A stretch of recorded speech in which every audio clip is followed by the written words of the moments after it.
Hello, मैं नीरज गोयल। मैं आज कक्षा 10 की विषय गणित पढ़ाऊंगा। आज हम पढ़ेंगे अध्याय नंबर 14 सांख्यिकी। इस अध्याय में हम माध्य के बहुलक के बारे में चर्चा करेंगे। तो चलो शुरू करते हैं माध्य के बारे में।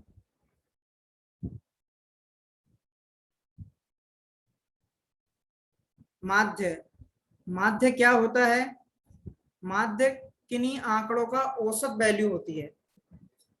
ठीक है, जैसे कोई कई सारे आंकड़े हैं तो उनका एक औसत जो मान होता है उसे हम माध्य बोलते हैं। एक एग्जांपल से समझते हैं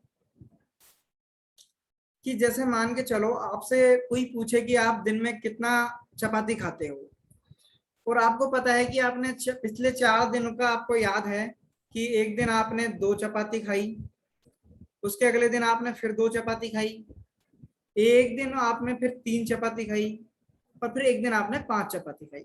अब आप क्या जवाब दोगे कि आप कितनी चपाती खाते हो? अब ये तो नहीं कहोगे कि एक दिन 2 खाई, एक दिन 2 खाई, एक दिन 3 खाई, एक दिन 5 खाई।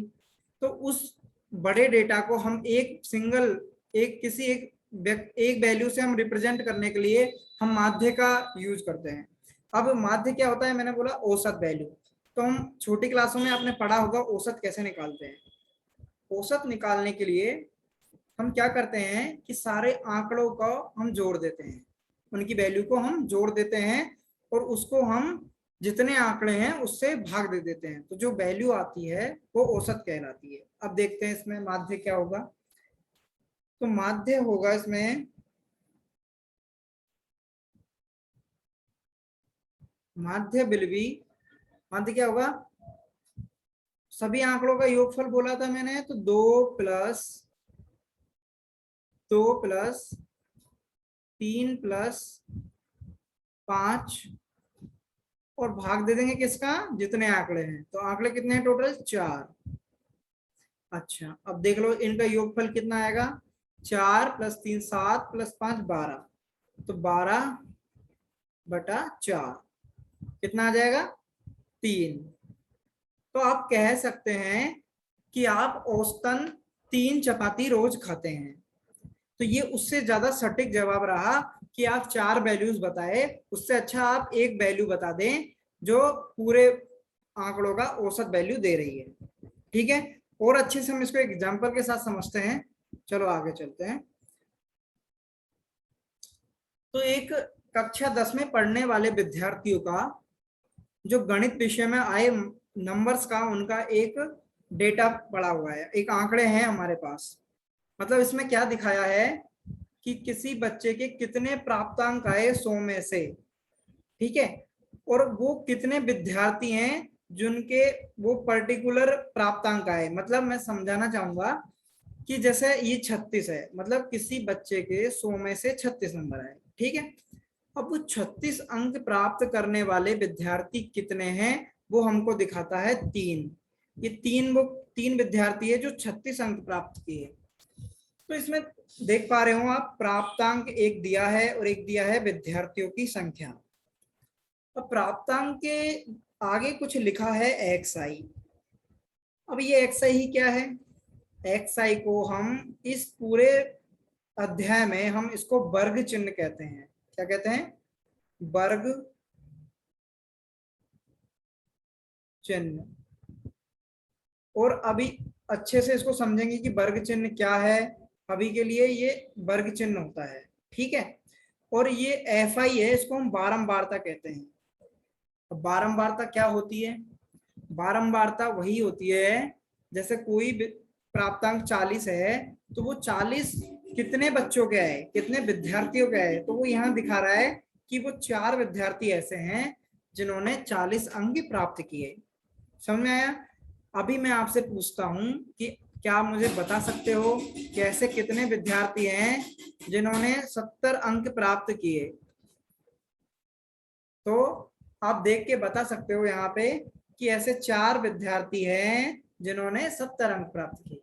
ठीक है, अच्छा, अब ऐसा आंकड़ा दिया होगा हमको कि जहां हमको वर्ग चिन्ह पता है और उसकी बारंबारता पता है, तो हम उसका माध्य कैसे निकालेंगे?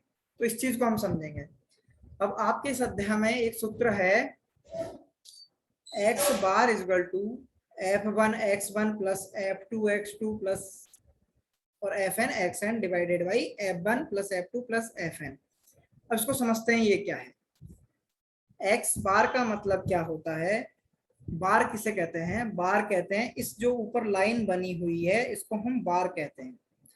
एक्स बार क्या होता है, एक्स बार होता है आपका माध्य, जो हमको निकालना है माध्य, इसको हम एक्स बार से डिनोट दर्शाते हैं। ठीक है। अब एफ एफ क्या होती थी, बारंबारता। एफ वन का मतलब क्या है, पहले आंकड़े की बारंबारता। एक्स वन का क्या मतलब है, एक्स क्या होता था, वर्ग चिन्ह, तो पहले आंकड़े का वर्ग चिन्ह, इन दोनों को गुणा करो, ऐसे सारे आंकड़ों को का वर्ग चिन्ह और बारंबारता को गुणा करके उनको जोड़ो। ठीक है, ये दिखा रहा है f1 x1 plus f2 x2 plus fn xn का मतलब क्या है, जो लास्ट आंकड़ा है उसका बारंबारता, उसकी वर्ग चिन्ह का गुणनफल। इन सब आंकड़ों को हमने जोड़ दिया और उसके बाद इसको डिवाइड करेंगे हम f1 plus f2 plus fn, मतलब सारी बारंबारताओं के योगफल से हम इसको भाग देंगे, तो हमको क्या प्राप्त होगा, माध्य। तो ये कैसा है समझते हैं थोड़ा सा, अपन यहाँ पे देखते हैं। मानो आपके पास हम चार डेटा है कि दो विद्यार्थी 30 अंक प्राप्त किए, ठीक है, और 2 विद्यार्थी 40 अंक प्राप्त किए। अब मैं इसको थोड़ा, इस डेटा को मैं थोड़ा विस्तार से लिखता हूँ, ये क्या कहना चाह रहा है। इसका मतलब क्या हुआ कि 4 विद्यार्थी प्राप्त किए, इसका मतलब एक विद्यार्थी, पहला विद्यार्थी 30, दूसरा विद्यार्थी 30, तीसरा विद्यार्थी भी 30 प्राप्त किया, चौथा विद्यार्थी भी 30 प्राप्त किया, और एक विद्यार्थी, फिर 2 विद्यार्थी 40 किए, तो एक विद्यार्थी 40 और फिर दूसरा भी 40 किया। अब ये इसका मैं बोलता हूं कि इसका माध्य कैसे निकालेंगे, हम इस पूरे का माध्य कैसे निकालेंगे। तो माध्य निकालने के लिए क्या करेंगे, सभी आंकड़ों का योगफल करेंगे। योगफल करने के बाद जितने आंकड़े हैं उनसे हम भाग दे देंगे। समझ में आया। तो हम यहाँ क्या लिखेंगे, यदि लिखना होगा तो हम लिखेंगे 30 plus 30 plus 30 plus 30 plus 40 plus 40, और भाग दे देंगे हम 6 आंकड़े हैं टोटल, तो 6 हो गए। अब लेकिन आप देखो कि हम 30 को हमने 4 बार जोड़ा, तो मैं क्या इसको ऐसे नहीं लिख सकता कि 30 गुणा 4, छोटा हो जाएगा भाई, 4 बार 30 आया तो मैं क्या लिख सकता हूँ, 30 गुणा 4 प्लस 40 कितनी बार आया, 2 बार, तो मेरे को 40 प्लस 40 लिखने की जगह मैं 40 गुणा 2 लिख सकता हूं। अच्छा, और टोटल कितने आंकड़े थे, 6, तो यहां भी हमने देखा 30 4 बार आया और 40 2 बार आया, तो टोटल कितने हो गए, 4 प्लस 2। तो क्या ये वही बात हो गई जो हम पहले वाली है, और क्या ये, और यही फॉर्मूला यहां से निकल के आता है। समझ में आई। तो कुल मिला के यदि हमको एक्स आई पता हो, मतलब वर्ग चिन्ह पता हो, और उसकी बारंबारता पता हो, मतलब एफ आई पता हो, तो हम उसका माध्य निकालते हैं f1 x1 plus f2 x2, मतलब पहले आंकड़े का वर्ग चिन्ह उसकी बारंबारता का गुणा करेंगे, फिर प्लस करेंगे दूसरे आंकड़े का बारंबारता और उसके वर्ग चिन्ह को, ऐसे करके सबको जोड़ देंगे और उसको भाग दे देंगे सारी बारंबारताओं के योगफल से। ठीक है। अच्छा, अब हम क्या करेंगे, अब हम समझेंगे कि ये फॉर्मूला क्या है। एक मिनट,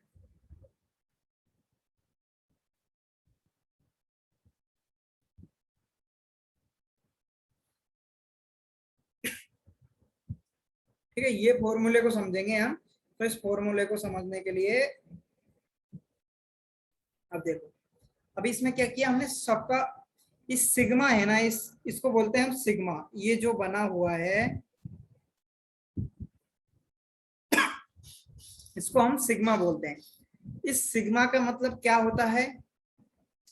इस सिग्मा का मतलब होता है कि सभी का योगफल। सिग्मा का मतलब होता है योगफल, जोड़ना। तो मतलब यहाँ जो दे रखा है कि sigma F I X I, मतलब सभी आंक और आई की वैल्यू 1 से लेके एन तक, मतलब सभी आंकड़ों के बारंबारता और उसके वर्ग चिन्ह का गुणनफल का योग पूरे का हमको ये निकाल के दे देगा। सिग्मा सिग्मा क्या करेगा? हमारा एफ आई एक्स आई उन सभी आंकड़ों का योगफल हमको दे देगा। इसी तरह सिग्मा एफ आई का मतलब क्या होगा? सिग्मा का मतलब समेशन, मतलब जोड़ना, योगफल, और एफ आई मतलब सारी बारंबारताओं का योगफल। समझ में आया? तो इस फॉर्मूले को, इस बड़े फॉर्मूले को हम छोटे रूप में इस तरह से लिख सकते हैं। ठीक है, अब आगे चलते हैं थोड़ा इसको अच्छे से समझने के लिए। अब देखो, अब इसमें मैंने वो जो पुरानी वाली टेबल है मैंने उसको कुछ इस तरह से लिख दिया। तो हमको पता है कि एक्स आई क्या है? वर्ग चिन्ह है। एफ आई क्या है? उसकी बारंबारता। और हमने देखा कि हमको एक्स बार मतलब हमको माध्य निकालने के लिए एफ आई एक्स आई की जरूरत पड़ेगी। तो हमने क्या किया, उसको एक अलग से टेबल में एफ आई और एक्स आई को पहले ही निकाल के रख लेंगे। ठीक है, अब कैसे निकालेंगे? हमको एफ आई पता है, एक्स आई पता है, तो उन दोनों को गुणा करेंगे तो एफ आई और एक्स आई का गुणनफल आ जाएगा। चलो एक एक करके करते हैं। तो एक्स आई है 10, एफ आई है 1, तो दोनों को गुणा करेंगे कितना आ जाएगा? 10। ठीक है, इसी तरह 20 को 1 से गुणा करेंगे कितना आ जाएगा? 20। 26 को 3 से गुणा करेंगे तो कितना आ जाएगा? 108, 108।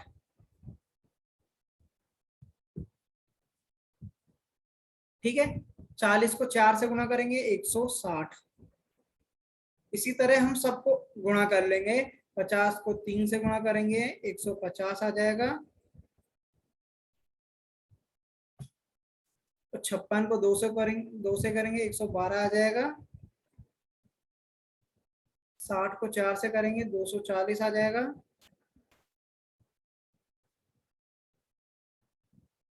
280 आ जाएगा। ये आपका 72 72 आ जाएगा। 80 आ जाएगा। इसको गुणा करेंगे 80 और 1 को, 88 और 2 को गुणा करेंगे तो हमारा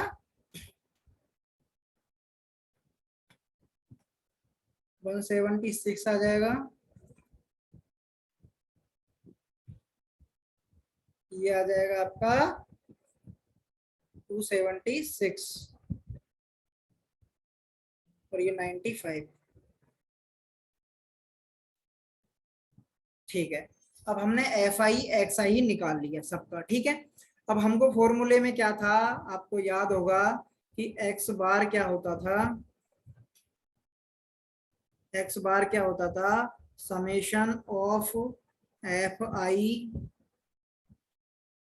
x I divided by summation of F I.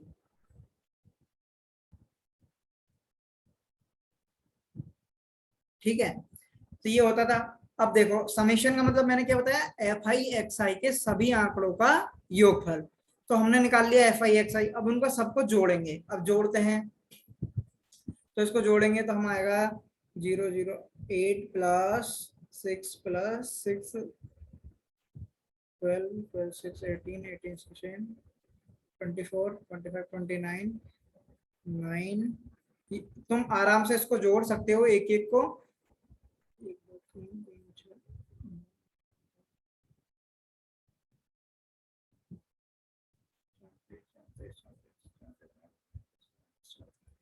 49 49 plus 7 56 56 और 9 65 and 66 67। ओके, 2 2 हासिल की थी यहाँ पे, तो 67 आ गया। ठीक है, अब हम इसको जोड़ देंगे, 1 3 4 6 8 9 11 17। मैं इसको अच्छे से लिख देता हूँ, ये आ जाएगा आपका 1779, मतलब 1779, 1779।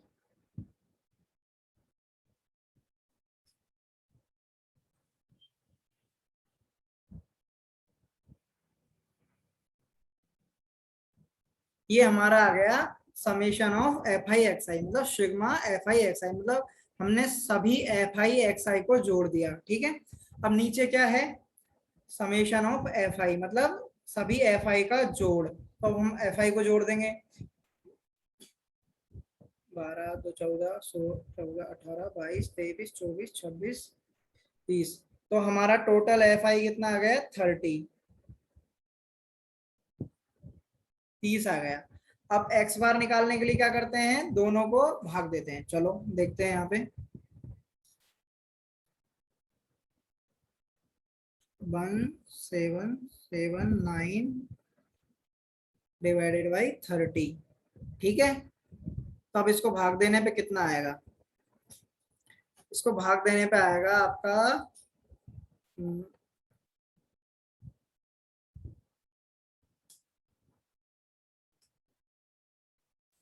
आप इसको करके देख सकते हैं, ये आएगा आपका 59.3। ठीक है, तो ये 59.3 हमारा आया है, वो हमारा क्या आ गया, एक्स बार, मतलब माध्य आ गया ये हमारा। समझ में आया? एक बार फिर से समझते हैं हमने क्या किया पूरे में। हमने क्या किया, हमको एक्स आई दिया था जो कि वर्ग चिन्ह, हमको एफ आई दिया था बारंबार था, और हमने बोला कि हमको एक्स आई पता है, बाई एफ आई पता है, तो हम उसका माध्य निकाल सकते हैं वो फॉर्मूले से। वो सूत्र क्या है, एक्स बार बराबर, मतलब माध्य बराबर sigma F I X I, मतलब सभी एफ आई एक्स आई का योगफल बटे में सिग्मा एफ आई, मतलब सभी बारंबारताओं का योगफल। तो हमने उसके लिए सबसे पहले क्या किया कि परेशानी ना हो हमको, तो इसलिए हमने सबसे पहले एफ आई और एक्स आई को निकाल के रख लिया अलग से। तो हमने एफ आई एक्स आई हर आंकड़े के लिए निकाल के रख लिया, और हमने उसको जोड़ दिया। जोड़ने पे हमारा आ गया 1779। इसी तरह हमने क्या किया, सिग्मा एफ आई निकाल लिया, मतलब सभी बारंबारताओं का योगफल निकाल लिया। दोनों को निकालने के बाद उनको हमने हमारे सूत्र में रख दिया। सूत्र में जब रखा हमने, तो हमारा आंसर आ गया ये, एक्स बार बराबर 59.3, 59.3। तो इस तरह से हमने इसका माध्य निकाला। ठीक है, चलो आगे बढ़ते हैं।